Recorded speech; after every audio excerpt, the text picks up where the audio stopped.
impressed with the whole works there, the hotel and president coming there, and I had never been to the Hilton Hotel. It looked like it was a grand hotel, but it was it looked like it had seen better days. I had been back to Chicago a number of times, but I haven't been back to the Hilton Hotel until about 3 years ago, when I was there for the International Urban Design Conference that was held at the Hilton. And when I was there, I heard a presentation by Charles Shaw, who's right here on my right. It was excellent. I was back to Chicago again last year. I heard another presentation by Charles Shaw. He's absolute dynamo, excellent, just superb. I am more than delighted that Mr. Shaw has consented to come here to Ball State to talk to all of you this afternoon. I'm sure you had a chance to read his biodata that was posted and sent around. You know, he's developed the United Nations Plaza and the new Greenwich Court condominiums and the museum tower over the addition of the Museum of Modern Art. Cesar Pelli was the architect. And of course, the Chicago Hilton and Towers, and the Lake Point Tower in Chicago, and more recently the Northwestern University Evanston Research Park, and a whole bunch of other projects. After the last time I heard Mr. Shaw speak in Chicago, I came up to him and I said, I know, Mr. Shaw, that you have a very busy, tight schedule. And even though this is probably true, I want you to know that we have almost nothing in terms of a budget. What can we do to get you to come to Ball State and share with the students that we have here what I heard you present with tremendous effect the last 2 times that I heard him. And he said to me, my secretary's name is Diane, you ought to give her a call and set up a date. This guy is a hell of a guy, a real dynamo, a developer's developer, tremendous sensitivity, somebody who's been able to conceive projects and realize them, pulling people together from disciplines that you wouldn't even imagine. Please join me in giving Charles Shaw a very warm welcome as our first speaker this year, Charles Shaw.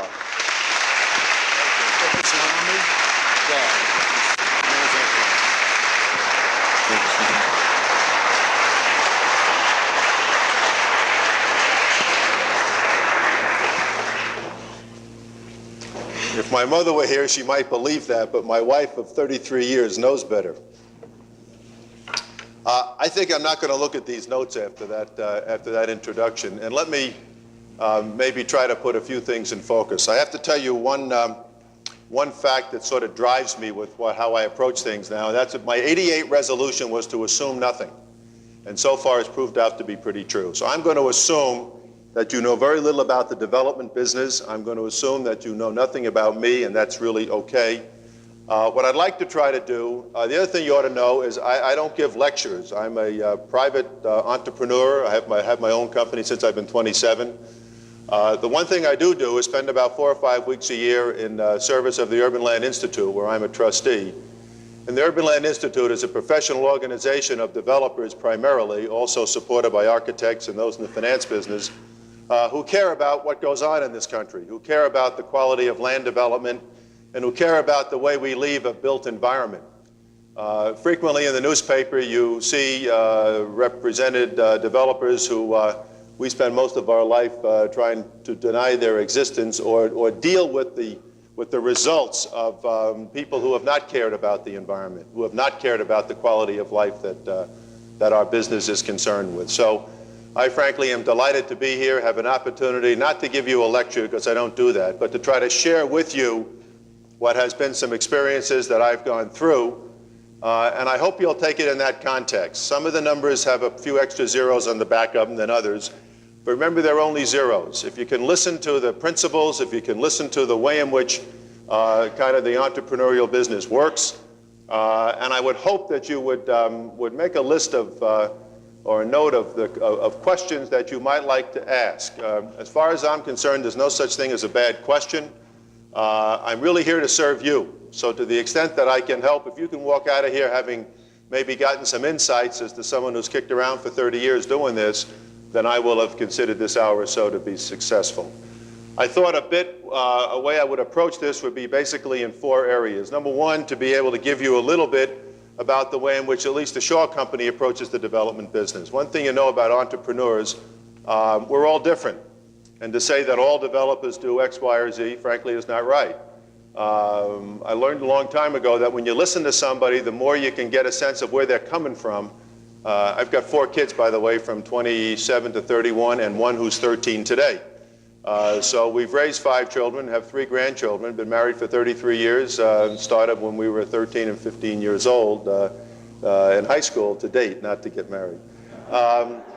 So if you can get a sense of where somebody's coming from, then at least what they have to say is put in context, and hopefully it'll be more meaningful. The second part, I thought I'd give you a few minutes about that. Then the second thing, I thought I'd take some of the projects that Marv referred to and to try to walk you through them. I brought more slides than I normally do because of who you are, and I thought maybe you'd be interested in that. I don't mean to overwhelm you with it. That's not the purpose at all. But I thought in trying to walk you through the process of what at least we go through, or went through in this case, because most of them, with one exception, are completed, that it would be instructive to walk you through. Be glad to talk to you about economics, be glad to talk to you about the way in which we financed our deals. I'll be glad to tell you things that worked and didn't work. But some of that's got to come from you, since I really don't know you and I don't know enough about where where you're coming from. Then I thought I'd give you maybe a few observations as to the way in which at least I've seen change take place over the last 25 years and what I anticipate in the foreseeable future. So if that's acceptable as a general format, I'm going to try to leave enough time for questions. If it gets to be whatever you think, Marv, is appropriate, just knock me in the head and I'll stop and we'll sort of get into questions. First thing, a little bit about who we are. I started first of all, I'm 55 years of age. I graduated from Williams College in 1955. I majored in English. I come from a poor family. I worked my way through school, and I worked all sorts of jobs from construction to whatever all through that period of time. In those days, there was the Korean War, so I was in the Air Force. I was in ROTC, and I came out of the Air Force with a wife and 2 children and no money. So my first job was with a title company for $100 a week, and my first house was a Levittown house, which I paid $13,200 for, both of which I'm very proud of, by the way. I lived in a time, or started in a time, if you can picture 1955 to 1975 or 80, a time that was right after World War II, and I'll get to that when I sort of get near the end about the way things are changing. I was fortunate at age 27, I had an opportunity to form my own company, and in those days, in the late 50s and early 60s, corporate America was trying to decide what its proper role should be in dealing with urban problems, primarily urban problems. And so I had a chance to travel this country and to evaluate cities from the point of view of how a corporation might invest in a particular city, in a particular property, with a particular developer. So for those who might have studied a little bit of this, I had a chance to knock heads with fellows like Bill Zeckendorf and Marvin Crater and urban renewal kinds of projects from around the country, and they couldn't have been more fortunate. My father-in-law has a saying which I commend to you. He says, never confuse genius with conditions. And it's pretty good when you think about it. I've been fortunate where the conditions have been such that some of the things I've been able to accomplish have been because the tide has been right and the water's been right. It's not been because of me. We have a saying in our business that there's a lot of ego that sometimes gets wrapped up in the development business. You see headquarters buildings, for instance, that are developed because of the personality of the chairman of the board or the chief executive, and you see buildings that get built because of the ego of the development from that perspective. We try to set a sort of a standard saying that we're really not in the business of building buildings. We're in the business of creating environments within which people live and work. And they're going to do that for generations, and therefore it's a damn serious business and should be taken that way. One time about 1970, about 17 years ago, a friend of mine who was running the Harvard Business School Club of Chicago, and as I said, I did not go to graduate school, asked me to give a talk about how do you define what a developer does. And I searched to try to think how I could communicate to this group of smart people. And I came up with, at that time, as I said, I had 4 little kids, and we had lots of bicycles around. And I came up with using the symbolism of a bicycle wheel. And if you can picture a bicycle wheel, and you can think about, at least from our point of view, that development is a process. It's not the building of a building, but it's a process. that you have to get your act together, you got to put your ball club together so that it can roll and it can stay in existence and stay sound for probably 7 to 10 years. Most of our projects take from 7 to 10 years. And if you think about what's going to happen in the economy and what's going to happen in the particular city and what's going to happen to the marketplace, what maybe is going to happen to the labor supply, what maybe is going to happen to real estate ad valorem tax policy, what maybe is going to happen to federal tax policy and the availability of capital over a period of 7 to 10 years, you realize this is an awful lot to put this wheel together so that it can be stable and it can roll. So I use the analogy that the developer, at least from the Shaw Company's point of view, is the hub of the wheel. And all of the spokes are the talents, the architects, the builders, the subcontractors, the design, the land, the zoning, the financing, the politics, all of those components, and there are probably some 50 of them, that make up the process. And really what our function is to understand those 50 functions or pieces of material or facts that will go into the development process and to keep them all in balance. Because if you get one out of balance, the wheel isn't round, and the wheel not round isn't going to roll very well. So in your particular profession, I have dealt with architects whose names I won't mention, who are quite well known to the trade, but in fact do not understand the efficiency of design. So that they'll come up with a building, with an apartment building, and their efficiency of design will be so low because they have not recognized the necessity of being able to get value for the dollar spent. There's no such thing, in my opinion, as a cheap buildings. There are inexpensive buildings. There are buildings that have not been thoughtful. There are buildings that have not met the marketplace. And those buildings, one way or another, are doomed to fail. So we look at the process of being able to coordinate the various talents, and where we differ than most of the spokes in the wheel is that we take the risk. I am personally the managing general partner of every project we have ever done. And that's before I had a nickel. And what that means is that I put everything I have on the line on every project. So if anything goes wrong, if the tax laws of 1986 happened 15 years before that, I would not be here because I would be bankrupt. I could not have survived the 1986 tax law in 1975 or 1977 or somewhere along there. I did not have the ability to do so. But the law changed and I couldn't do anything about it. So the risk quotient of a developer, and if there's one thing I leave you with, I want you to think real hard on, particularly those of you who end up in the profession of architecture or any related area, is at least have an understanding of, not necessarily agreement with, but have an understanding of the person who is taking the risk. It's a deadly serious thing to go to bed every night of your life owing more money than you're worth. Not everybody can do it. Not everybody should do it. In fact, most should not. I don't recommend it to anybody. I just say understand in our free marketplace, in our free system, that there's an enormous amount of risk behind a lot of things that could happen. We're not public companies. There are no shareholders. There's no board of directors that's going to in effect, be able to go with an LBO or something to bail us out of something. We're on the line, good or bad. I don't recommend it, by the way. I just want you to understand it. The other thing that I would say in terms of a way we approach things is that first thing we do when we think of a project, we don't look at the site that we're going to buy or that we control. We look at what's around it. Because to me, it's very responsible. Our motto is responsible creative development. Is to be a responsible developer, you have to try to fit into that which already exists. That you can't change. It can be bad, it can be good, it can be in between. It can be a combination of all three. But you can't change it. What you can change is that which you're doing. So you don't want to put up a building that is going to stand out and not be part of the community that you're involved with, whether it be big or whether it be small. So first, understanding the dynamics of your region. There's a dramatic difference between site and location, and with my very first slides, I'm going to point that out to you.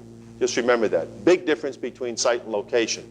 Most people in the real estate business don't recognize that. They say, oh, heck, I got a good site. Next thing I'll say, yeah, we got a good location. The two are vastly different. I'll explain that in a minute.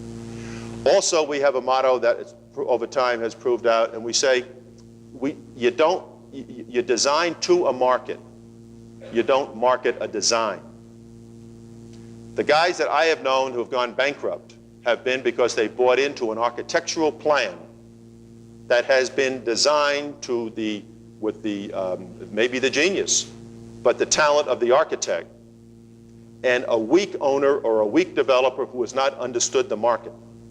So the building can be beautiful, and I'll explain that with Museum Tower. The market can be very different than that which the building was designed for.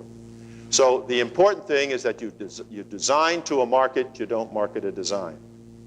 And the other thing that's sort of philosophical with me, and with a little bit I've said about my early background, is I think, important.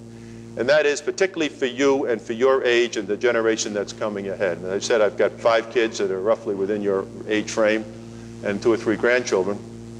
And the thing that I look at in the future is that the complexity of this world is so much greater than it was even 25 years ago.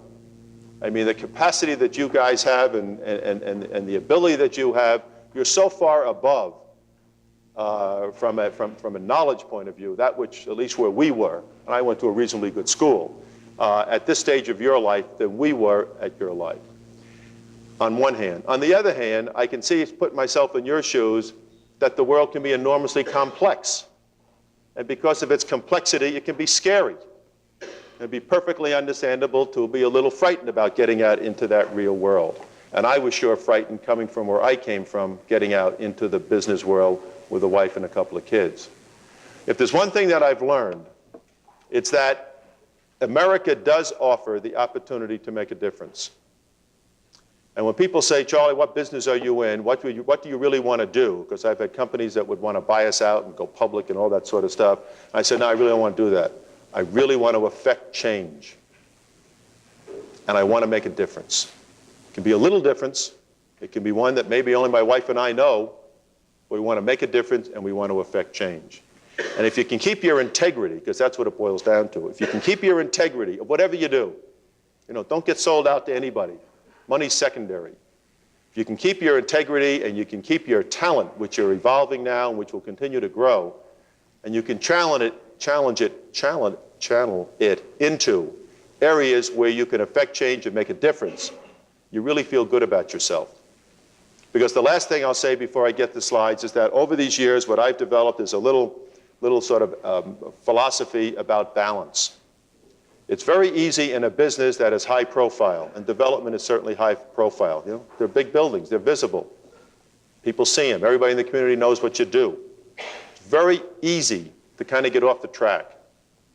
It's very easy to get either impressed with yourself, or to think what you do is pretty good, or to think maybe you've been given something somebody else hasn't, none of which is true. If you can keep a balance in your life, if you can keep a balance between yourself, and in my case, myself and God, and my wife and my kids and my company and the key people in my company that I care about just like my family, and the community of Chicago, and a little bit broader, the community of this country to the extent that I can be helpful, then you try to keep that life in balance. The only thing you know is you're out of balance. I mean, I came down here today as my youngest child's becoming a teenager today, 13 years old. So last night, by God, we went out and had a Chinese dinner because I knew I wouldn't be there tonight. It's that minor little stuff, not very sexy, not very important in one sense, terribly important in another. Because if you wake up in the morning and you realize that you're a little out of balance this way, you at least tend to put the pressure the right way. And what I found, it's not intellect, it's not how many degrees somebody has, it's the people who have good judgment, it's the people who care, it's the people who have a sense of their place in this world. We go through it very quickly. That really can affect change and make a difference. I'd like to show you a few things, if you could put down, maybe turn this guy off here, and talk about them from the point of view of the lessons, the experiences. I'll ramble, I apologize for that. I know no other way to do it in an hour. But it will be most useful if I say something either you'd like to expand upon. I'll stay here as long as you want, talk about whatever you want to talk about. And hopefully that will be useful. This is the city of Chicago, and right over there you're looking at a building called Lake Point Tower, and you're looking from the south looking north. Now, I moved to Chicago in 1968, opened an office there in 1964 to develop that building. It's a leasehold. The property is owned by Chicago Dock and Canal Trust, one of the largest private assemblage of property in any city in the country. That location is a terrible location for a luxury apartment building. It was in the middle of a warehouse district. It was, from our point of view, it had the potential excitement of being one hell of a site. And if we could take the site and we could create a community itself so that architecturally and visually and operationally, it could be perceived as one of the fine apartment buildings in this country, then we thought we could make it work. We also were dealing with, in a time era of the early 60s, where most new urban residential high-rise buildings were financed by FHA. FHA financing was sort of the mode. And we felt that because of the restrictions of FHA, that if we had a little more leeway in being able to provide spaces that we thought would meet the market that we wanted to meet, that we'd have a shot at success. So that's what we did. And Lake Point Tower has become known as probably, certainly one of the better, if not the best, high-rise residential buildings in the country. We sold it in 1977. It's 70 stories tall. It has 900 apartments. It is on 2.3 acres, of which you'll see some of. But from your point of view, at least from your profession's point of view, had we taken, and with zoning allowed 1,246 units, so we could have built, now think about this when you think of economics, we could have built 1,246, we built 900. Okay, most developers would say, gee, Charlie, you under-designed it. You should have put more buildings up, right? Always maximize the site. Wrong. Don't always maximize the site. Do what's right for the site. Because it's zoned doesn't necessarily mean it's right. All right? Because it says you could put 3 buildings, don't necessarily put 3. Maybe 1 or 2 will work better. In this case, had we built 1,246 in 3 buildings, I wouldn't be here again because I'd be bankrupt. It wouldn't have worked. We had to do something that was dramatic. We had to do something that would stand alone because the physical location was not a good location for residential. We had to do something that would, how do I do this? Push this? Yeah, okay. We had to do something because of the Windy City, the lakefront. We had to have an entrance that was protected. On the other hand, we had to give people a sense of involvement in a city that would give them a park-like setting. I call this a tower in a park. It's not in the city, although it is in the city.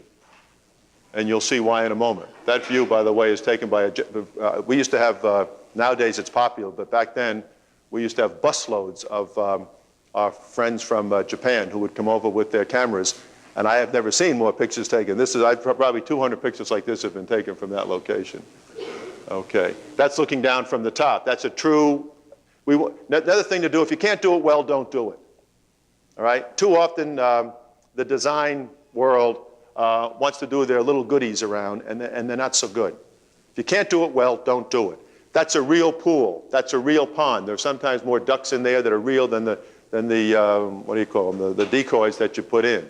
Those trees we put in at 8, 10, 12, 15 feet.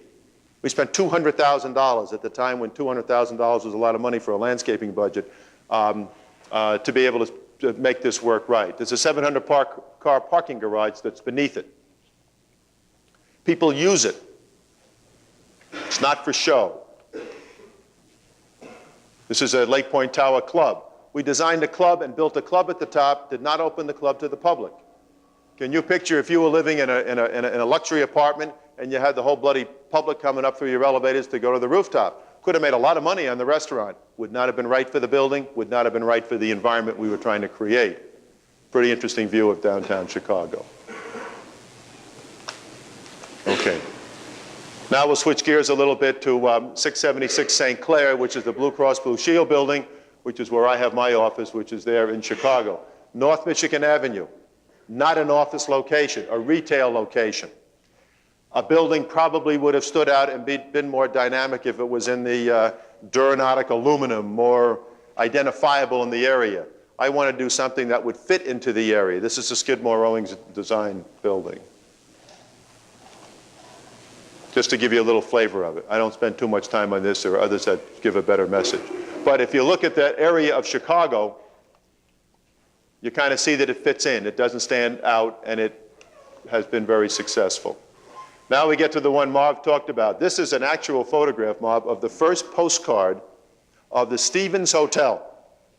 Stevens Hotel was built in 1927. It was built by Mr. Stevens, whose relative, by the way, is the current, one of the current justices. And it was the finest convention and largest convention hotel in the world. It had 3,000 rooms, and it had 3,000 baths. And apparently in those days, hotels did not have one bath for one room. You had to go down the hall to go to the bath. So this made big headlines when they had 3,000 rooms and 3,000 baths. Hilton announced that they were going to close and sell or tear down this building, and they were going to build a new convention hotel in what was known as the North Loop urban renewal area of Chicago. They invited me to come in and be their partner in that deal in the North Loop and to be the developer to put it together. For a whole bunch of political reasons, which we haven't got time to talk about, the deal fell through. They had this on the market to sell.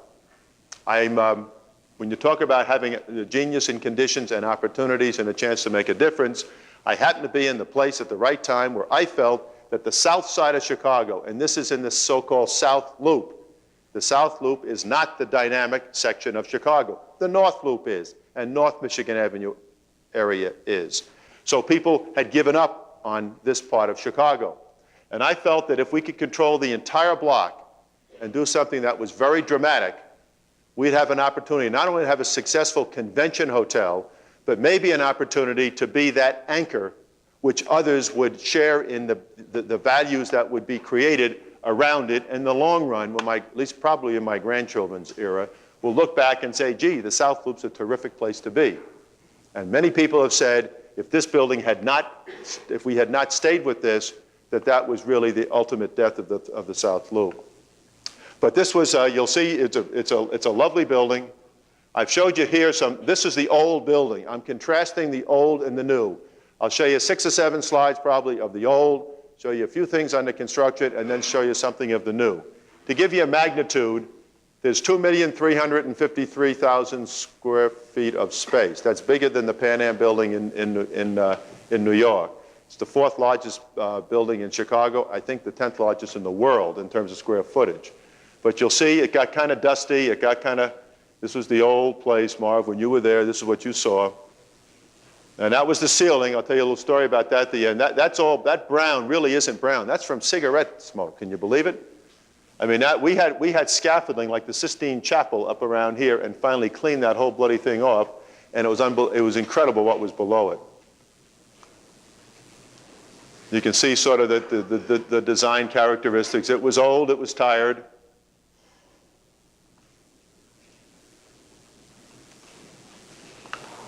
Kind of just, you know, that was a typical room. Now, designing to a market. And apparently in 1927, rooms could be small if they had their own bath. That was acceptable in the marketplace. That is not acceptable in the marketplace in the 1980s and 1990s. So we went from, in the same square footage, we went from 3,000 rooms to 1,620 rooms. And we spent $180 million in doing this thing. It's the largest renovation of any private structure, I'm told, in the free world. But just give you a sense for those who might be interested in, you know, all this sort of stuff. I mean, it was built. In 1927, they built things, and boy, did they build them well.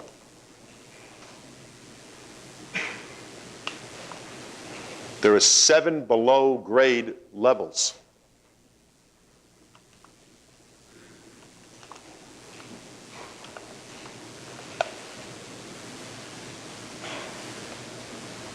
The one thing I wanted to be sure we controlled was the entire block, so that we can really set up our own destiny and do something that would have the potential of fulfilling or filling in the blanks that we had. One of the blanks was parking. They only had surface parking, so you'll see we built a parking garage. They didn't have a club. For this kind of a quality hotel, you need a health club, so we built a health club. More importantly, we needed to have space. We needed to have public spaces that would be competitive with the new buildings that were going on while maintaining the quality and reputation of the old. So because you are interested in this sort of, whoops, I backed this up. This used to be a parking lot here. We covered it. We built a porte-cochere so you'd have a quality entrance. Built convention spaces. The red is our buildings. You'll see pictures of the lounge. Only those who had seen it before can really appreciate what it is now. The exhibition spaces are next to McCormick Place, is the largest in the city of Chicago. They have conventions here, independent from McCormick Place. It's also the largest hotel to McCormick Place. Get through this quickly. Meeting space. This is a typical floor. What we did was to keep the corridors, keep the corridors and knock everything else down. There were 4,000 windows replaced. Every brick was touched. Every square inch in this building was touched, either fixed up or replaced, whatever it took. And when you see the final product, which is what this is, you'll get a sense of it. If you ever get to Chicago, particularly in your profession, it's worth just walking through and walking around. You don't have to buy anything. You don't have to do it. You don't have to stay in a room. All of this, they apparently wrap these columns with, it looks like that stuff you put on faces to take gook off, I call it. Then they peel it off, and all the brown crap comes off with it. It's incredible. We had 700 people working every day here. In fact, it was such a large project, you can see the way the ceiling, it was such a large venture that we had, Pepper Construction Company had really 7 different construction companies working on. There was one superintendent for the facade, there was one for the ballroom, there was one for the health club, there was one for the lobby, there was one for the rooms. Enormous coordination job. And that's how it looks now as you come into the, this is all marble. It's a beautiful thing. I'm doing this fast, but I hope you can get a sense of what the difference is. That's the lounge now, where there's a piano line. You sit around, have a beer, and sort of talk, or have nothing and sit and talk and relax and enjoy the atmosphere.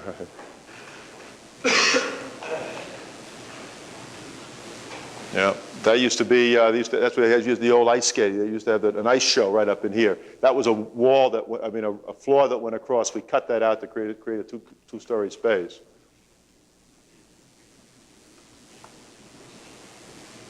That's Buckingham's, after the Buckingham Fountain, which is across the way. That's the fine dining restaurant, they call it in this business. Anyway, this will give you a little flavor. This is up at the president's room. We've got a wonderful president's suite that, and this is the ballroom as it's now completed, which is one of the prides of Chicago and the Midwest. Every chandelier was taken down, cleaned. Every piece of crystal was taken off and cleaned.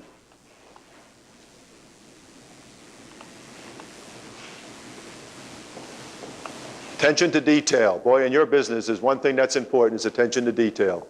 And don't let anybody kid you. There are no shortcuts.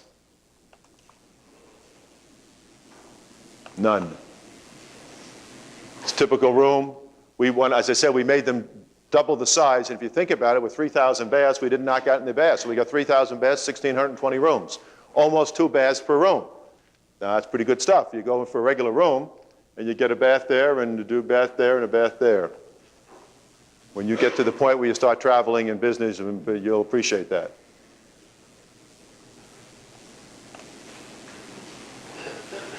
Anyway, the point is, we took something old, maintained the quality of what it was, took the location, which was considered to be a secondary location, took the site, which at least I thought was one hell of a site again.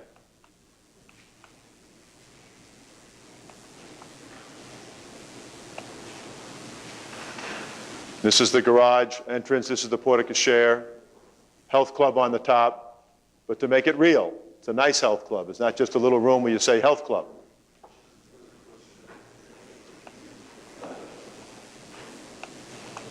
Porte-cochere entrance. And that's the new, everything touched, all windows replaced. Can you believe that the windows in the ballroom, they actually painted black and drew drapes across? I mean, here it's facing the east, facing the lake, the beautiful sun in the morning for breakfast meetings, and during the day, that wonderful view out to the park. Can't believe whoever did that. Anyway, all this stuff is new, clean. Whole new entrance. Never had that before. All clean. And that was, we won an award for this, and that's the picture that was on the cover. Now, in the same context, only different city, same church, different pew.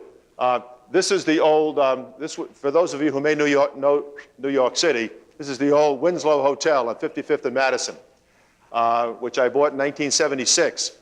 And at the time, if you think about location and about what's happening around you, I mentioned before, well, that's Philip Johnson's AT&T building, which I'm sure you've seen pictures of, if not seen. That's the IBM building, which is Ed Barnes. They didn't exist. They were parking lots. If I had a site plan, I'd show you 7 buildings around here that didn't exist. And we bought this building, which was it used to be a wonderful little hotel, 17 stories, called the Winslow. And some slum landlord bought it about 15 years ago and really raped it. I mean, he did just a bad job. And so I bought it from him with the theory that we could really do something of quality to this building. And in the long run, New York City was moving north and west. And since we bought this, there's been 9 million square feet of office space that's been built within a 3-minute walk. Our museum tower is a 7-minute walk. Another major apartment complex is around the corner. And it's proved to be right. It's what I call my little jewel in the middle of the world. And Mellon Bank from Pittsburgh is our tenant for about 40%. So we call it Mellon Financial Center. But it was an old brick building, and all that brick stuff, the spandrels went across there, and we had men up there carving that out by hand so that we could give some sense of this is not a good, unfortunately you can't get at it for a good shot. But if you can sort of see we wanted to maintain the vertical old brick feeling and yet kind of get enough light and air to come in through redoing the wall. By the way, this cost more than it would have cost if we tore the building down and built a new building. So maintaining the new and the old and try to create something that sustains some value and also is good for the area is not always a less expensive route. That's the old Winslow. And this is the Mellon Bank spaces. If you can believe, this was just old, terrible, rundown. In fact, it was built in the form of an F. It had a center courtyard. We filled in each floor. Had to pour concrete over the roof in New York City and down off the 54th Street. New York is not an easy place to develop in. This is called Carnegie Hill Tower, which is, again, on the trend. If there's one thing that's a theme, and I swear I didn't start out to do this, but most every project we've done has been on the fringe. I think that may have something to do with affecting change, psychologically and subconsciously, because I sure didn't do it on purpose. This building is Carnegie Hill. It's a wonderful condominium on 94th and Madison. For those who know New York, even in the early 70s, the area between 86th and 96th Street was considered the DMZ. Most people, even in New York, wouldn't go north of 86th Street. I felt the South was going to win and it was going to move up. And the values would increase and that the quality of the neighborhood was going to sustain itself. And so we took the risk of putting a fairly complex deal together to do a multi-phased project where we had to take an old building and renew it and have tenants move out because of rent control. That's a whole subject. And then here we have an 8-sided building because we wanted this to blend into the neighborhood. I think I have one shot that might give you a little feel of that. And there's one thing New Yorkers love above everything else, and that's view. Chicago view doesn't sell as much as it does in New York. So you could have not so good layouts, but better views, and that's the market in New York. Chicago wants better layouts, and views will either come or not. There's a psychological impact to all of that. And these are things you sort of need to understand as you begin before you put a pencil down on a piece of paper. So you'll see we have lots of windows, and the view from, that's my apartment up there, that goes out over Central Park is enormous. I mean, it's terrific. Now, what do I do? Push this? Yeah. Shows you from the side. It's 8 stories. This is, these are apartments down on this level. This was a combination negotiation almost with the local community boards because another developer had put a building up 4 blocks away that's 46 stories, a big rectangular brick building, which the neighborhood is not pleased with because of the wind currents and just the feeling that they have. So the next sort of so-called high-rise building that came up happened to be us, and so we got the wrath of God thrust upon us, and understandably so. Part of what's changing is that those of you who are going to be in this business have got to learn to be understanding of and sensitive to the responsible voices in the community. Now, also, you're going to hear from the irresponsible voices, and part of the wisdom is to be able to separate the two. But if you look back at this little building called the Alamo is a lovely little building. It was boarded up, run down, full of rats. And we completely rejuvenated into 29 apartment buildings, 29 apartments. And it's, there's a little courtyard, which I can't visually show here, but it fits together as a little complex, which has made a significant contribution to that area of Chicago. Now we get down south to Marv. This is Peter Sampton's building. Marv went to, knows Peter Sampton, who is a partner of Grusin in New York, fine residential architects. These were 2 pieces of property that I acquired about 6 years ago. That location was where Bellucci was going to put up a a cafe. He wanted to have a nightclub type of thing in downtown. This is called the Tribeca area. New York works from, you've heard of Greenwich Village. As you go south, you come to Soho, which is south of Houston Street, and then Tribeca, which is the triangle below Canal. Now, the significance of this project is that residential has not been, this is the first privately financed residential building in downtown New York in 75 years. All right, now New Yorkers aren't dumb. Why haven't they done it in the last 75 years? In part, it's been because too many New York developers were leaning on federally funded projects. And Upper East Side and Upper West Side was a pot of gold, and they control property, and that's where they were developing. I thought there'd be an opportunity, even though we might be 3 to 5 years ahead of ourselves, to do something if it fit into the area and offered a different lifestyle than that which was just in high-rise buildings uptown. So we consciously wanted to do something I think you called contextual design and to fit into the neighborhood. The Tribeca area is an interesting, sort of very diverse neighborhood. Those buildings are within a 5-minute walk of the big tall towers of the World Trade Center. If you look at the architecture, Peter spent a lot of time understanding the history of New York and the, what do you call it, stratification or whatever it may be. Those windows are all outlined in a green wood. It's really a lovely little project. There's retail on the ground plane so that we're attracting merchants to come and make it part of a neighborhood. Remember, people never buy a house. You won't either when you get to buy a house. You buy a neighborhood. Those who buy houses make mistakes. Those who buy neighborhoods live in neighborhoods and help make neighborhoods better. And that's what we're in the business to do. Well, that was the World Trade Center. I missed that. Yeah, see, that's the World Trade Center, right? That's number 7 World Trade. So I can hit a 9-iron shot to the World Trade Center. Anyway, particularly the little part on top is not just for show. We have little benches up there. People can take the elevator. I have a little walkway out. You can sit out there and read the New York Times on a Sunday and look out over the Hudson River in New Jersey and downtown New York. And particularly at night, it's a very exciting view. These are only 11-story buildings. I was criticized for not going through a process of trying to get quote unquote variances to put up 20 and 30-story buildings here. They wouldn't be right. They probably in those days would have sold, because at that time anything in New York sold. It would not have been right for the neighborhood.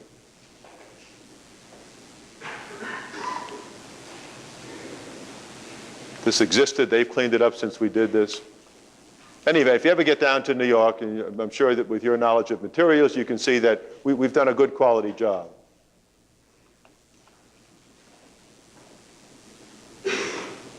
The old Woolworth Tower behind. There are 2 buildings, 261 units, $75 million sellout. Okay, now this is probably our more complicated. I'll try to deal with this relatively briefly, but to put it in context, it is, which I'm proud to say, the only building in Manhattan that has ever won an Urban Land Award for Excellence. And this is called the Museum of Modern Art Museum Tower Project. And you've got to get a little history to understand why this happened. You can look there and you can sort of see white strands right there. Right? That 6-story building was the first Museum of Modern Art. It's about a 200,000 square foot building, 6 stories. Philip Johnson designed what we call a bookend on either side for its expansion. So we had the 2 Philip Johnson bookends. And that was it. So the museum had 200,000 square feet. They faced 2 problems. They were losing $1 million a year in operations, and the world is turning. You know, it wasn't too many years ago, maybe 20 or 25, when families, like I'm sure your families here in Muncie and the Rockefellers in New York and the McCormicks in Chicago, were able and willing and generous to donate their funds to help support institutions. Well, and certainly in New York, that's changing. You know, there are only 4 Rockefeller brothers, and were only 4, and now there are a couple, and there's 70 in the next generation, and they are all not interested in the Museum of Modern Art the way their fathers were. So the ability to maintain a financial stability was something the museum was facing. They also were only able to show 15% of their collection. And they felt if they couldn't show 30% of their collection, they couldn't be competitive with other museums in the world. And since museums are competitive, believe it or not, that was their dual problem. Now, the way they dealt with it was to, of course, see these brownstones here? Well, they used to go right up about to where that white striping is. There were more. So they acquired 6 or 8 brownstones, and that afforded them an opportunity to deal with maybe an expansion. And then came the idea, and I'll do this quickly because it's more of a financial economic thing, but you might find it of interest. They came up with the conceptual idea that says, if a museum owns property, right, they own from the center of the earth to the sky. We talk in terms of meets and bounds descriptions. We talk about someone else has a house, they say, yeah, I bought an acre of property, or I bought a lot that's 80 by 100. Well, you didn't do that. You bought a lot that's 80 by 100 this way, and it goes forever that way. You really bought a cube, but you didn't buy a meets and bounds. That's how that people think. Property is both ways. I could buy the roof from the roof of this building up. Somebody would sell it to me, and I wanted to buy it. Nothing wrong with that. So with that concept in mind, we developed the idea that if you can take the air rights above this not-for-profit enterprise, which would never generate a penny of revenue to the city of New York, because it's not taxed, right? Never going to get a dime. If you can make that into a commercially successful and acceptable product, isn't it rational to say that the revenue, i.e. taxes, could flow to support the enterprise below? Now, based with that very simple theory, the state of New York created what's called the Trust for Cultural Resources, which is a public benefit corporation. I came along and worked out all this thing and bought the air rights above the expansion of the museum and the development rights above the sculpture garden for $17 million and agreed to build a quality apartment building. It sounds simple when we say it. It took 9.5 years from the day I first talked to Mrs. Rockefeller to the day we closed on our last unit. But the concept was that with purchasing the air rights, which had no value to them, and by being able to, in effect, divert for a period of something like 40 years, the real estate taxes that would have gone to the city of New York to go to the Trust for Cultural Resources, the museum floated a $40 million bond issue, which gave them $57 million as a base to be able to build their 200,000 feet, which now goes right across this whole thing, of which I'll show you some slides in a moment. So in concept, you end up with 2 ownerships, a 400,000 square foot Museum of Modern Art and a luxury condominium starting at the 9th floor going to the 52nd floor of 261 of the finest condominiums in New York City. That's the concept. Now, to get a little more specific. When I first got there, this is the original museum. That's the easterly Philip Johnson bookend. We demolished the westerly Philip Johnson bookend. And from there, over to the ABC building, which is this building, were the brownstones, all of which we demolished, and that is sort of the beginning of the way things were going to be. Now, when I said you design to a market, you don't market a design, this reminds me of it. We're within a 7 to 10 minute walk of more office space than exists in the city of Chicago, of more quality shops than exist in the city of Chicago, of the theater district of New York, of at least 75 to 100 quality restaurants, all within a 7 to 10 minute walk. This symbolizes Rockefeller Center. And you know the symbol of New York really is Rockefeller Center. And if you look at the area, St. Patrick's Cathedral is about 4 minutes away. And this is the area, this is the feeling of the area. It's brownstone, it was old. This used to be my office right there. That's where Nelson Rockefeller lived when he was born there. And I used to stand across the street and say, gee, if we can pull this deal off, we'll be buying, right above that tree, we'll be buying all the air and we can put up this project. When I first showed this to my wife, and we've been going together since she was 13 and I was 15, as I told you before, she really thought I had a screw loose. You know, and I don't blame her. I mean, I sit there now and I look at this, I used to dream about what could happen over that tree. Well, I'll show you what happened over that tree at the end of this thing. But now you look at the top. I showed you just 2 slides. I have about 50 of them of the bottom, because you remember I said you have to study the neighborhood? Well, the neighborhood is really 2 neighborhoods. It's a neighborhood close to the ground, which is low, retail-oriented, quality, old New York. And the neighborhood from the top is just a magnificent hodgepodge of high-rise buildings that house millions and millions and millions of square feet of office space. So you really have a dichotomy. It's neither fish nor fowl. It's a combination of both. But it's exciting. And if you look at, from the top of the ABC building, that's the Dorsett Hotel, That's the little piece of turf that we had to work with, right there. That's the existing museum. That's St. Thomas Church. And you see the quality and the character of old New York. It's wonderful. Just had down zoning 2 years ago. I'm all for it. I think that should be maintained. That's good stuff. You shouldn't knock it down and put up high-rise buildings. In any event, center block. And then with time, Caesar Pelli was our conceptual architect. Edward Durrell Stone's office was our actual architect. This doesn't show it well because of the light, but there, and I'll show you one in a moment. This is the museum portion. This is our portion. It's really designed as one. Had to be. You couldn't have one that had a different conceptual design than the other. The public will look at it and think of it as one. So when I bought the air rights, I agreed to the Caesar Pelli's concept of the curtain wall. Now, for those of you who may get into the exterior design, this curtain wall cost 3 times as much as any reasonable curtain wall would cost.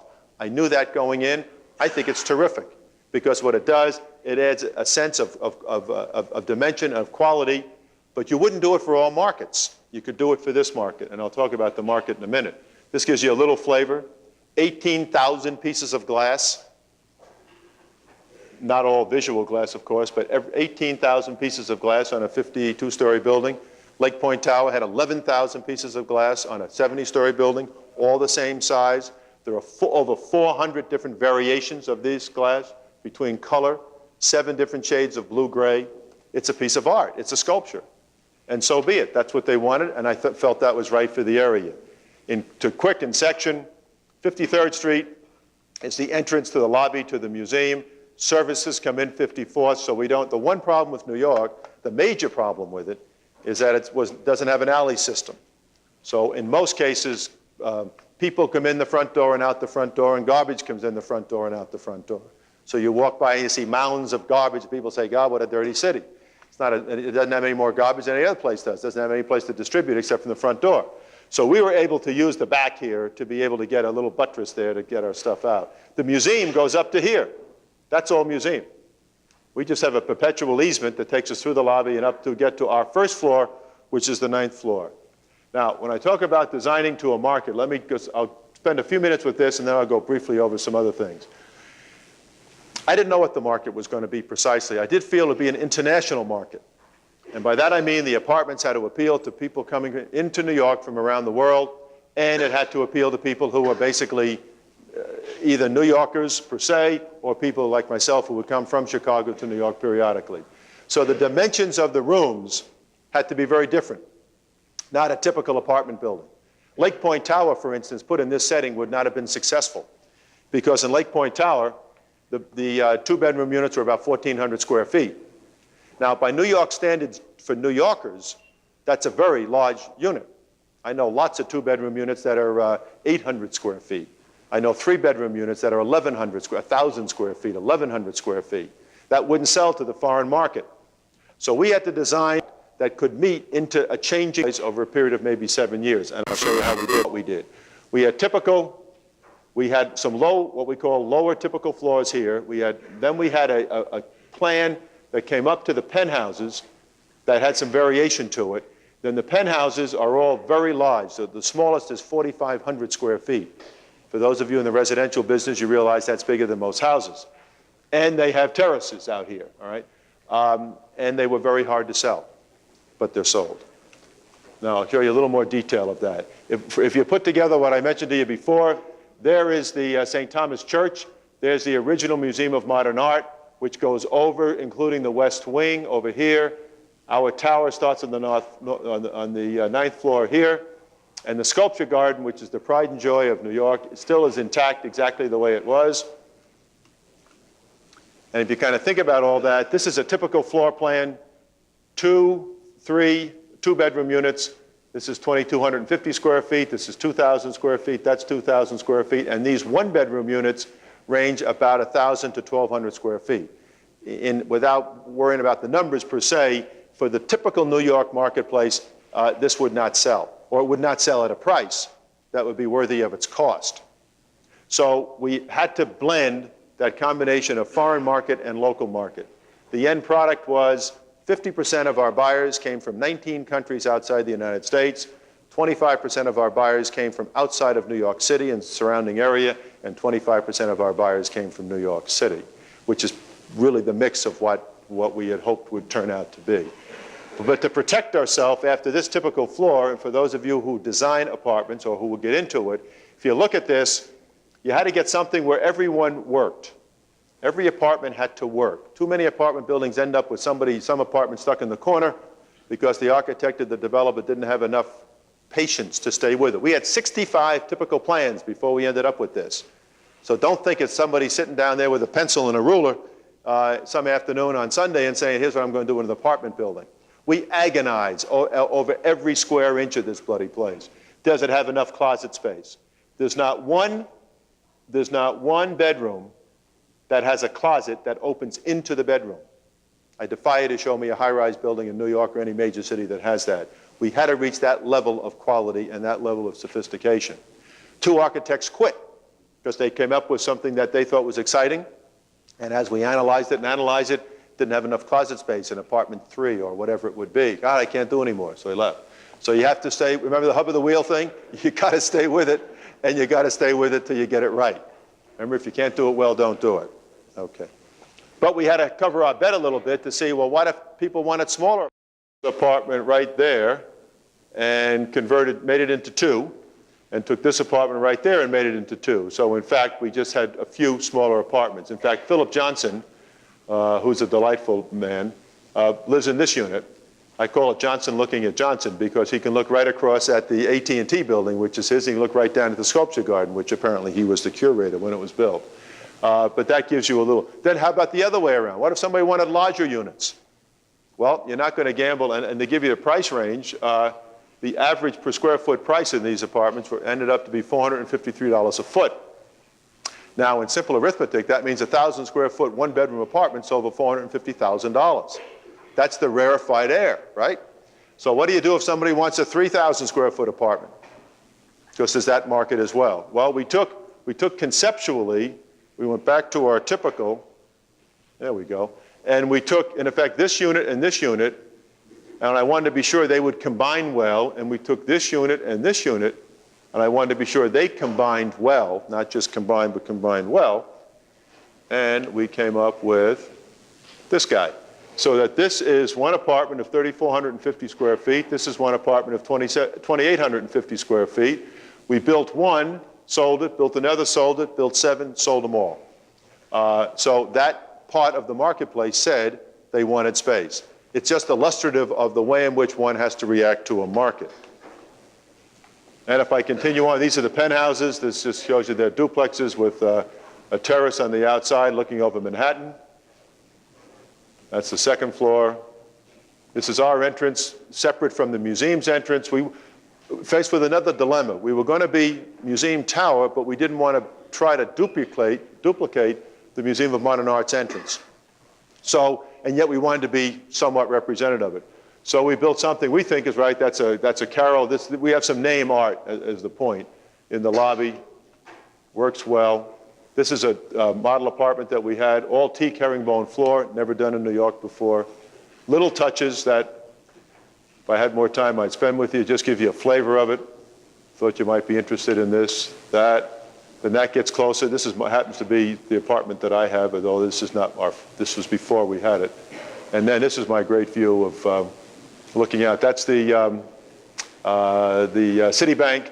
That's Philip Johnson's building I mentioned before. Our little building is over there. That's Trump Tower. That's General Motors building. That's IBM building. Sculpture Gardens down there. And it gives you a flavor of New York at night. That's the 59th Street Bridge that goes over there. Whoops, what did I do? Oh. This just shows the museum part, the museum entrance here, our entrance over here, totally separate, legally separate, air right deal, in fee, not a leasehold. And to show you what's beneath it, if you went up our elevator and you were able to look, if there were glass and you could look out, this is what you see. I mean, this is what's underneath it. This is what the museum was able to do with their extra 200,000 square feet. It's good stuff. This is the dining room for the employees and the members. That's the sculpture garden out there. All right, that's where people, that's the part beneath us, if you will. Yeah. This is the sculpture garden, particularly in your profession. If you ever get a chance to get there, please, if you think about it, you can just walk in, but if you think about it, give me a call and I'll arrange for you to get in. And then this is my favorite view from the back. This is looking at the sculpture garden. These are the apartments that start from here up and go through, okay? A good combination, you hear a lot about public-private partnerships. This is a very good example of a state, a city, a private museum, in this case, a private developer, working together to create something where everybody wins. It's a true win-win situation. And I guess what I submit is that there are a lot of win-win situations if the people recognize the position of the other person. So if you're either negotiating or you deal with somebody, try to understand where he or she is coming from, what their objectives are, and if you think their objectives are reasonable or can make sense, then work to try to accomplish them. You'll come out fine in the end. If you don't agree with their objectives, then stop right on when you get on first base. Nothing wrong with that. Now I want to switch a little bit to the concept of one of the major changes that I see taking place in our society. And that is the way in which regions are going to have to be far more competitive than they have been in the past. This is Northwestern University. This is the Northwestern Evanston Research Park. This is 24 acres of property that we control. That is a federal laboratory which was built, $25 million lab, which was built, funded by the federal government, operated and owned by Northwestern. The only point of this, and I really want to save enough, oh my God, it's 4 o'clock. The point of this is that as we have gotten away from being driven by what's gone on in federal policy. When I started, what happened with urban renewal, the Title I Act, the 1949 Housing Bill, all of the things, the Federal Highway Program, the Levitowns, all that sort of stuff, had a lot to do with the way in which development took place.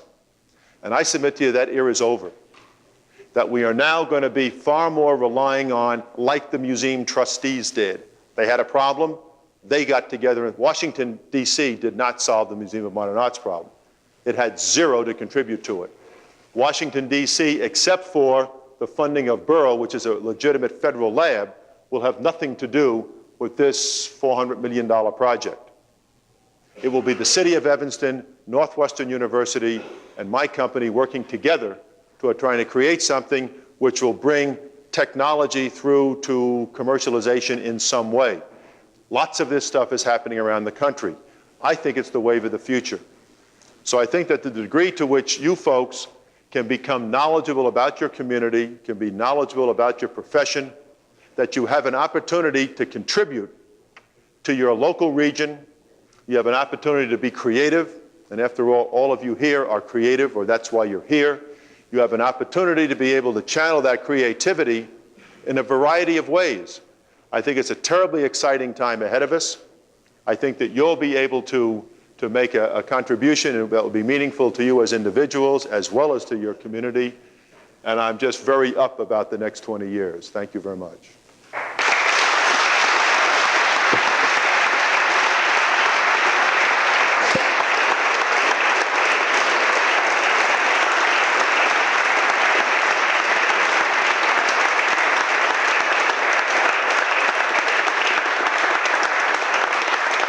Questions? Okay, I'll take it. You guys are right, don't you think? I know some of you may have to leave, go to classes, because we don't usually have lectures here in the middle of the day. Mr. Shaw has generously consented for the money we're paying him, which is close to nothing, to answer as many questions as you'd like. I don't know if there are any at all. Any questions? Yes, sir. You mentioned, I think, rightfully, that the location of neighborhood is critical. And in two cases, Lake Point Tower and the Hilton Hotel in the south, you went against the grain, went against what popular thinking would say. I'm curious, sir, what were the factors and variables led you to go against the grain and therefore to succeed? Okay. Well, in the case of Lake Point Tower, in analyzing Chicago, we felt that there was not a product an alternative for people to live downtown in new construction that offered the range of size of apartments, that offered a sort of a total environment with a park, with a place that other than just four walls. And that if we could accomplish that, that we could in effect pull what I call the quality of North Lakeshore Drive, we could pull it down south. So therefore we had to do something that was dramatic and that really would sustain the test of analysis. Because you know what? People are smart. Don't ever misunderstand the public. They're smart. You can fool them once, you can't fool them twice. So don't try to fool them once. So if you do it well, and you've interpreted that market correctly, it'll flow. In the case of the Hilton, the fact that Chicago is the largest convention city in the world. McCormick Place expansion was just being created. The largest big hotel to McCormick Place was the old Conrad Hilton. Why in God's name they wanted to sell it and tear it down, I'll never know. But they were looking at it maybe from a corporate point of view, maybe earnings per share, maybe something along that. Those words don't mean anything to me, all right? I said if we have a block and start with a base of 3,000 rooms, and that magnificent structure, yes, tired, torn, needed some work, but starting with that structure, we could affect change. And we did. There's one other area that when you talk about, particularly with your sociology comment, there's one area I would hope everybody in this room will think a little bit about sometime in their lifetime. I'm beginning to think a lot about it. And that is, how do we house the poor? See, because if we're going to be a private sector, as I said, we're affecting change in terms of locations. Now it's regional competition. The price of a house in Massachusetts and the price of a house in Boston, that same house in Chicago, that same house in Des Moines, Iowa, and that same house in Los Angeles now has a dramatic range. 30 years ago, it'd be about the same, give or take. I mean, you know, from 90,000 to 500,000, a dramatic range. So the local economy are changing. And we've got to somehow find a private sector way, at least in my terminology, working with government, and that's the issue, of coming up with ways to produce housing so the lower segment of our population can live more decently. That involves unions, it involves some very tough political issues, but somebody's got to address them. So in a small way, I'm one of the forces within ULI saying, we just can't turn our head to that, we private sector people, and say, oh, that's government's job. Look at public housing in America. That's a whole subject. Another question. Yeah. You said most of the projects take 7 to 10 years. All right. How do you forecast that? I mean, you see the project changing. Originally, let's say today you do a project, 10 years down the road, things have changed, the economy has changed. Right. How do you plan for that? Good question. I can only tell you what we do. I can't, because it's like a family. Every developer has his own approach. And part of it is based upon what you want to do. You know, it's one of the wonderful things about this country. I mean, the fact that even I can be standing here, believe me, if you knew more about me, is amazing. All right? It really is. I went back to a high school reunion a couple of weeks ago, and I saw my old football coach and my baseball coach, and God, we hugged, and it's just wonderful relationship back, so your roots are tremendously important. In this country, the opportunity to do what you want to do really exists. I want to stay reasonably modest size. Okay, the numbers seem big. We really are a small company. Now, driven by that, I want to try to find niches. So what's a niche? Okay, I'll give you an example. Yesterday, I had a groundbreaking for Luther Village. Hopefully, if I come back here in 5 years, I'll show you some slides on Luther Village. It's going to be a community for older people who are healthy. And it's going to be connected to the Luther Home and Services for the Aged, which is a 479-bed nursing home across the street. And we've got 50 acres of property.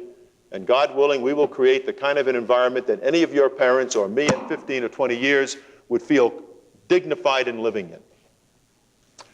The largest growing segment of the American population is the over 80 segment.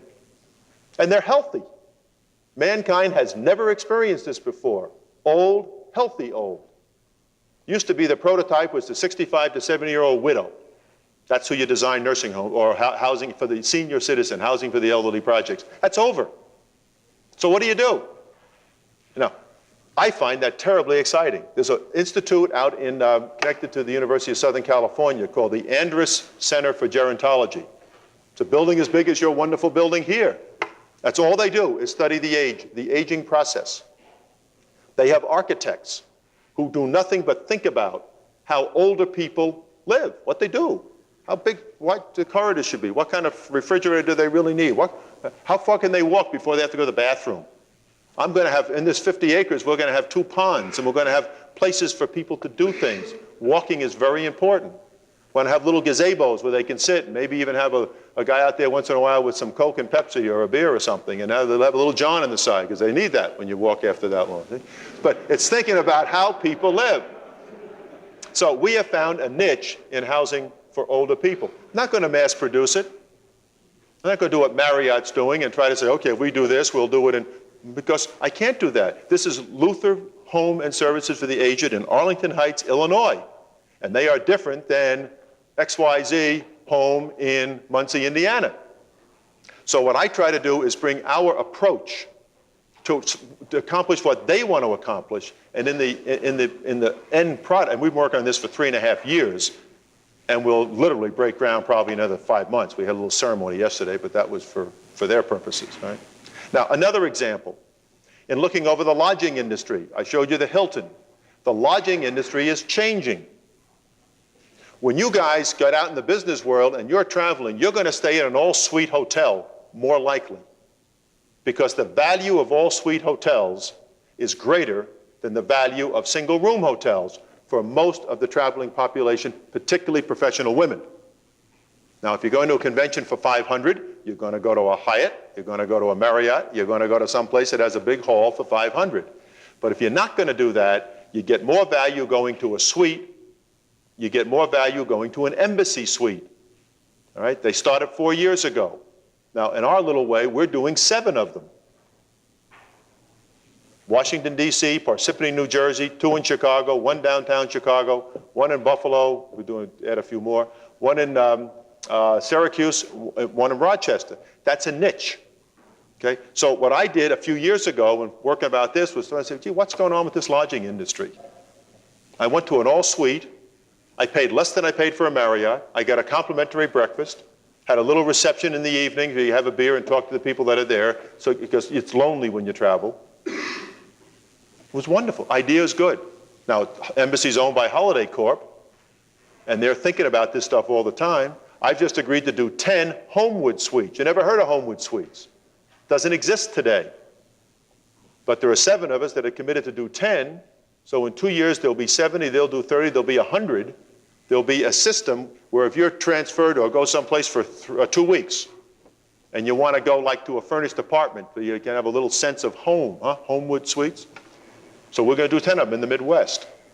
So what I try to do is to try, and it's common sense. I mean, it's nothing, you know, as I said, I'm an English major. I have no formal training for what I do. But I try to think about how people are living. What are the niches that maybe we can bring our particular energy to create something and make it work? Yeah? You mentioned before about, you were telling us about some of your failures, and follow close with this question. What happens when you get 5 years into a project and it's not going to work? Yeah, it's a good question. What happens, it doesn't, if it's not going to work, it normally doesn't go like that. You normally see trends and you adjust. Give you an example. Not a failure, but it's a change in course, okay? Greenwich Court, the one that Marv's friend designed for us downtown. Terrific project. Probably 3 years, 4 years early. No way did I anticipate October 19th. Okay? October 19th had more effect on downtown Manhattan real estate than anyone imagined at the time, and a lot of people don't want to admit it today, but it's true, right? Because the financial community, 1 out of every 4 jobs in downtown New York is associated with the financial services. And Zappo, thousands of people will let go. So by the way, don't get envious or jealous or irritated when you read about the Wall Street guys that are making a whole bunch of money. You know, they're 28 years old, they're making $1 million a year. Okay, that'll get in the New York Times once in a while. You don't read about the 15 who signed up for big numbers and will let go, or the 1,500 that will let go, right? I look over the last 30 years, there's always a time when some segment of the service industry is overpaid. I mean, I was a big Jackie Robinson fan for the Brooklyn Dodgers. You guys have probably never heard of Jackie Robinson, right? One of the greatest baseball players ever come along. If Jackie Robinson made $50,000, that's a lot. And you look at these guys now making $1 million a year and crying about it, all right? So from my point of view, our system has said, for whatever reasons, and this is not time to deal with that, although I do think about it, we pay certain people more than really they're worth. All right? We pay stockbrokers more than they're worth. For a while, we paid advertising people more than they're worth. You just could chart it over the years. Okay? So I think that the Wall Street affected the condominium business in downtown. Now, what I did to anticipate whatever would be those bumps coming along with my wheel, I know they're out there. Guys, just like if you're a sailor, you know there's going to be a storm. You know, it might be nice today and tomorrow, but someday there's going to be maybe a goddamn big storm, all right? I mean, it's something you got to be prepared for. So how do you prepare for it? We designed that project and financed it so that if we had to, we could pull a string and rent. In other words, I'm selling condominiums, sold 110 of them, 260 units altogether. Sold 110. October 19th came along, and it's not that dramatic, but within 3 or 4 weeks after that, we could see Zappo. You know, instead of 50 people coming a week to look at it, we had 6. All right? Talking about pretty good sized numbers at 9, 10% interest rate, stuff to think about. So we then switched gears into a rental mode. And I'm going to rent for 1 year, 2 years, or 3 years, or 4 years, or 5 years, whatever it takes to see what happens to New York and to that economy. Now, why can we do that? Because we spent the money, the time, and the energy up front to design good units. Anybody walks in there and they say, boy, these are the best units I've ever seen downtown. So if that's the case, and I have to, I'll rent them at a loss. Carry that loss forward for a couple of years. My bet is that the quality of the product and the economy of New York will someday get itself back where we'll get to a modest, reasonable profit, which I think will be the case. My worst failure, if you will, was something I'll never do again. I bought, in conjunction with another fellow, I bought 1,000 apartment units in Philadelphia. And I did it at a time, and I never purchased, except for ones that we were going to renovate or change, like the Hilton or the Winslow. I had never purchased sort of somebody else's product, because that's not creating it, and I didn't really understand it. The reason we did it is that there was a very strong condominium conversion going on in Philadelphia at that time. And we bought these so inexpensively that we felt we could improve them, add on to them, and sell them to modest income families and make a reasonable profit. All that was going along fine. City of Philadelphia decides one day to place a moratorium on condominium conversion. So by an act of the city council, 18-month moratorium, let me tell you. During that 18 months, interest rates went from 9% to 16%. So yours truly was hanging out there with 1,000 apartment units, starting a plan which frankly would have been good for Philadelphia. We weren't going to, it's going to accommodate a middle income group. We were going to make a reasonable profit, offer products low. So you can be legislated, and it's one of my spokes is legislation. Yes. Yeah. Yeah.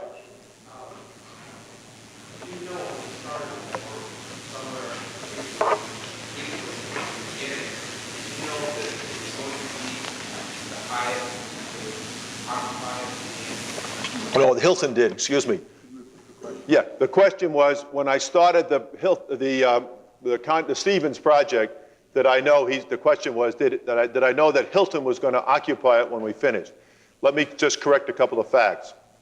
The hotel was owned by Hilton. I talk fast, so it probably sounded like Hyatt.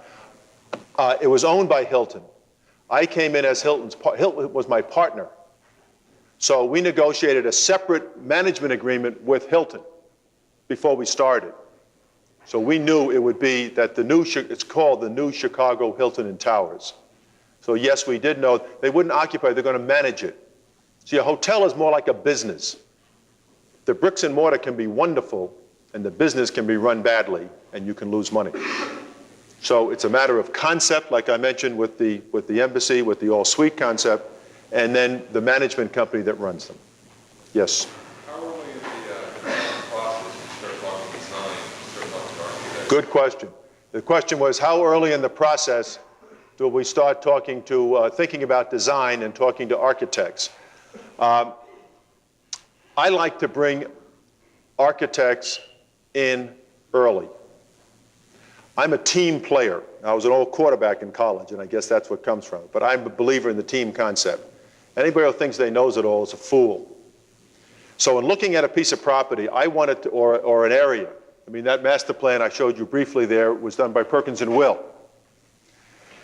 In looking at something early, I want to get the insights, both in terms of the physical, you know, the piece of turf, as I call it, the land, whatever it may be, as well as some ideas as to what the flexibility might be within existing zoning. Because remember I said before, you look around you to see what's happening, and you look at just what the truth is. I mean, zoning is zoning. You can agree with it or disagree with it, but you damn well better know what it is. Because if you go off half-cocked thinking, well, I'll get them to agree with whatever I want to, first mistake, all right? So we bring them in early. Therefore, we have to bring in people that we trust. So some of the big names you read about in the paper, I wouldn't deal with at all. Because they're really showmen, and God bless them, they do a good job at it. But I want people who are going to really be thoughtful and think about what might be, how that area might be developed. So to answer your question, we bring them in early. Some people don't. Some people treat architects very badly. Yeah. Okay, as a developer, how do you feel about drawing the urban or suburban crowd back into the inner city, low-cost housing? Good question. For those upstairs, the question was, as a developer, how do I feel about drawing the people back from the suburbs into the city relative to low-cost housing and so forth? You've touched on it's a deep question. I'd be glad to talk with you afterwards for a while on it, but I'll try to give you a quickie on it. As I mentioned before, in terms of time, it changed over, say, a 25, 30-year period. What happened after World War II, you know, when I was born in 1933, and I can remember moving out of Brooklyn to Long Island. That was a big deal. I mean, I was moving out 25 miles. Okay? The city, by old-time definitions, not that old in the history of cities, but the cities had neighborhoods and were communities within themselves. After World War II, with the explosion of the highway system, what I call the Levittown syndrome, which was the building of housing inexpensively for returning servicemen, you had this tremendous exodus.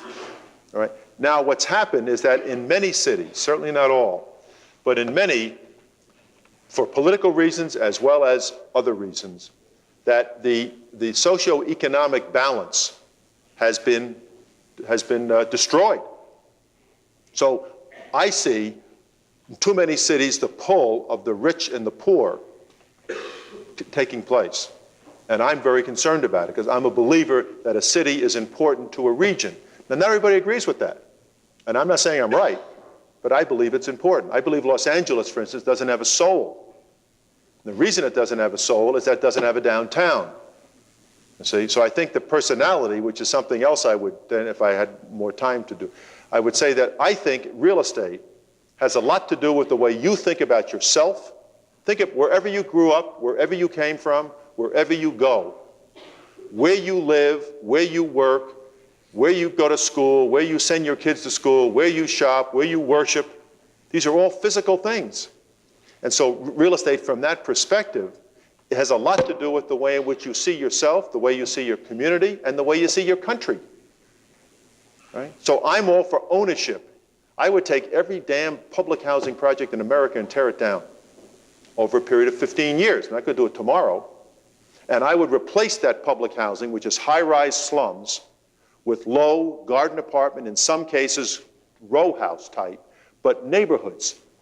We got the land for it. We just need the will and the leadership to try to create that. We've got to deal with unions and financing, and it can be done. And that will help us bring this back. One of my other volunteer efforts is trying to get more people sort of excited about that. It ain't popular. As someone said before, popular causes sometimes are different than causes that ought to be dealt with. We got time for one more? You're all through, okay. want to say, Charlie Shaw, you're a hell of a guy for coming here and doing this.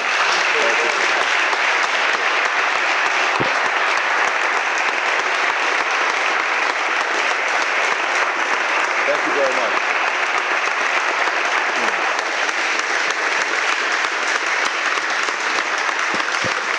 Thank you. One thing with all these people as my witnesses, so it's more difficult for you to say no. I'd like to invite you back without waiting even 5 years. I'd like to invite you back and see if we could up the honorarium, maybe another $10 or $15. Thanks very much again. We thought you did a great job. Good luck to all of you.